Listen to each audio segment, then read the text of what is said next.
Hi hello ನಮಸ್ಕಾರ friends, welcome to RV updates YouTube channel. ಈಗಂತೂ Instagram open ಮಾಡಿದ ತಕ್ಷಣವೇ ಈ 3D ಫೋಟೋ ಎಡಿಟಿಂಗ್ ಕ್ರಿಯೇಷನ್ದೇ ಹವಾ. ಸೊ ನೀವು ಕೂಡ ಒಂದೇ ನಿಮಿಷದಲ್ಲಿ ನಿಮ್ಮ ಯಾವುದೇ ಫೋಟೋನ 3D ಫೋಟೋ ಆಗಿ ಕನ್ವರ್ಟ್ ಮಾಡ್ಕೋಬೋದು.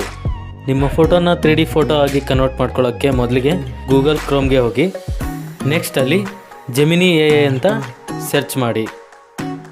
ನೆಕ್ಸ್ಟ್ ಇಲ್ಲಿ ಕಾಣ್ತಾ ಇರೋ ಪ್ಲಸ್ ಸಿಂಬಲ್ ಮೇಲೆ ಕ್ಲಿಕ್ ಮಾಡಿದ್ರೆ ಅಪ್ಲೋಡ್ ಫೈಲ್ಸ್ ಅಂತ ಆಪ್ಷನ್ ಕಾಣುತ್ತೆ. ನೆಕ್ಸ್ಟ್ ಫೋಟೋಸ್ನ ಸೆಲೆಕ್ಟ್ ಮಾಡ್ಕೊಳ್ಳಿ.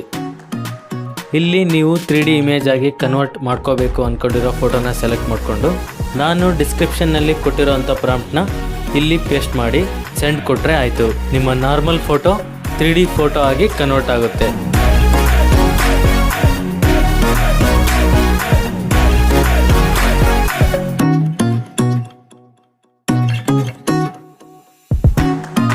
ಸೊ ಇದಾಗಿತ್ತು ಇವತ್ತಿನ ವಿಡಿಯೋ. ಮುಂದಿನ ಕನ್ನಡದಲ್ಲಿ ಅಪ್ಡೇಟ್ಸ್ಗಾಗಿ RV ಅಪ್ಡೇಟ್ಸ್ ಯೂಟ್ಯೂಬ್ ಚಾನಲ್ನ ಈಗಲೇ ಸಬ್ಸ್ಕ್ರೈಬ್ ಮಾಡಿ. ನಮಸ್ಕಾರ.